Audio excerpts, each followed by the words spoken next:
Vraie Voix Sud Radio. C'est bon, Les réponses, ça va de soi. J'adore. Malheureusement, sur le jingle, c'est bête. J'aurais aimé l'entendre. Et Félix Mathieu, la SNCF, lance une étonnante campagne d'affichage contre les incivilités à l'encontre de ses agents. Avec de très gros mots placardés sur des affiches, et on devine les insultes, malgré les étoiles à la place de certaines lettres pour les censurer.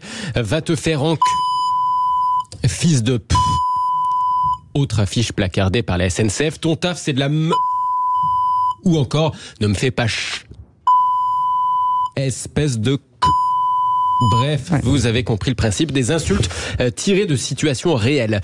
Et ce commentaire de la SNCF en plus petit, à lire en dessous, vous trouvez ça violent ? Nous aussi. Une façon pour la compagnie d'alerter contre les violences verbales et parfois physiques contre ses agents.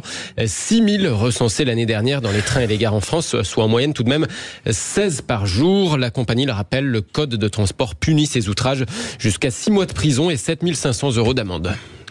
Ça m'étonne pas. Moi, j'aimerais qu'un jour, on considérât que toute grossièreté sortie d'une bouche est une sorte de saliture intime, indélébile. Moi, ça me met hors de moi lorsque des gens, alors qu'ils ont à leur disposition un magnifique langage français, se permettent, pour critiquer, d'utiliser les grossièretés les plus vulgaires. Très court.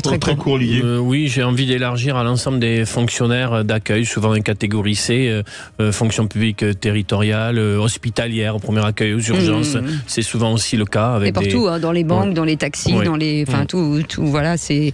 Merci beaucoup en tout cas, Félix. Et nous, en tout cas, moi je leur apporte mon soutien parce que c'est vrai que vous avez le droit de pas être d'accord, mais d'insulter, c'est vraiment le langage du pleutre pour moi.